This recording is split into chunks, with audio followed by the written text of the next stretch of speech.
നിക്ഷേപിക്കുന്നവർക്ക് ഒരു സന്തോഷ വാർത്ത. കഴിഞ്ഞ സാമ്പത്തിക വർഷത്തെ 8.25% പലിശ EPFO അംഗങ്ങളുടെ അക്കൗണ്ടിലേക്ക് ക്രെഡിറ്റ് ചെയ്യാൻ തുടങ്ങിയിരിക്കുകയാണ്. പക്ഷേ ഒരു സംശയം, നിങ്ങളുടെ അക്കൗണ്ടിൽ പലിശ എത്തിയോ ഇല്ലയോ എന്ന് എങ്ങനെ അറിയാം? ബാങ്കിൽ പോകേണ്ടതുണ്ടോ? ഇല്ല. വെറും 2 മിനിറ്റിൽ മൊബൈലിൽ തന്നെ പരിശോധിക്കാം. എങ്ങനെയാണെന്ന് നോക്കാം. ആദ്യം ഒരു കാര്യം, EPFO എല്ലാ അംഗങ്ങൾക്കും കഴിഞ്ഞ സാമ്പത്തിക വർഷത്തേക്കുള്ള 8.25% വാർഷിക പലിശ അക്കൗണ്ടിൽ ക്രെഡിറ്റ് ചെയ്യുകയാണ്.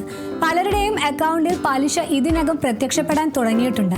ഇനി എങ്ങനെ പരിശോധിക്കാം? ഏറ്റവും എളുപ്പമുള്ള മാർഗം ഉമാങ് ആപ്പ് ഉപയോഗിക്കുന്നതാണ്. ആപ്പ് ഡൗൺലോഡ് ചെയ്ത ശേഷം EPFOയിൽ രജിസ്റ്റർ ചെയ്തിരിക്കുന്ന മൊബൈൽ നമ്പർ ഉപയോഗിച്ച് ലോഗിൻ ചെയ്യുക. തുടർന്ന് സർവീസ് ഡയറക്ടറിയിൽ പോയി EPFO തിരഞ്ഞെടുക്കുക. അവിടെ വ്യൂ പാസ്ബുക്ക് എന്ന ഓപ്ഷനിൽ ക്ലിക്ക് ചെയ്യുക. ശേഷം നിങ്ങളുടെ UAN നമ്പർ നൽകുക. രജിസ്റ്റർ ചെയ്ത മൊബൈലിലേക്ക് വരുന്ന OTP നൽകി സ്ഥിരീകരിച്ചാൽ നിങ്ങളുടെ PF ബാലൻസും പലിശ ക്രെഡിറ്റും സ്ക്രീനിൽ കാണാം. ആപ്പ് ഉപയോഗിക്കാൻ താല്പര്യമില്ലെങ്കിൽ മറ്റു മാർഗങ്ങളുമുണ്ട്. EPFOയുടെ ഈ പാസ്ബുക്ക് പോർട്ടലിൽ UANും പാസ്വേഡും ഉപയോഗിച്ച് ലോഗിൻ ചെയ്ത് പാസ്ബുക്ക് പരിശോധിക്കാം. അവിടെ ഓരോ ഇടപാടും പലിശ ക്രെഡിറ്റും വ്യക്തമായി കാണാം. അതുപോലെ UANുമായി ലിങ്ക് ചെയ്ത മൊബൈൽ നമ്പറിൽ നിന്ന് EPFOയുടെ SMS അല്ലെങ്കിൽ മിസ്ഡ് കോൾ സേവനവും ഉപയോഗിക്കാം.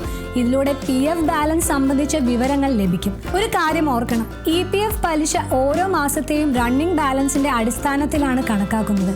എന്നാൽ അത് സാധാരണയായി ഒരുമിച്ച് അക്കൗണ്ടിൽ ക്രെഡിറ്റ് ചെയ്യുന്നതാണ്. അതുകൊണ്ട് എല്ലാവരുടെയും അക്കൗണ്ടിൽ ഒരേ ദിവസം പലിശ പ്രത്യക്ഷപ്പെടണമെന്നില്ല.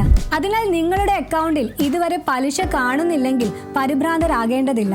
അപ്പോൾ പലിശ കിട്ടുന്നവരും കിട്ടാത്തവരും ഒന്ന് കമന്റ് ചെയ്തേക്ക്. ബാങ്കിംഗ്, നിക്ഷേപം, സർക്കാർ പദ്ധതികൾ എന്നിവയെക്കുറിച്ച് ലളിതമായി അറിയാൻ മണി ന്യൂസ് മലയാളം സബ്സ്ക്രൈബ് ചെയ്യാൻ മറക്കല്ലേ. നന്ദി.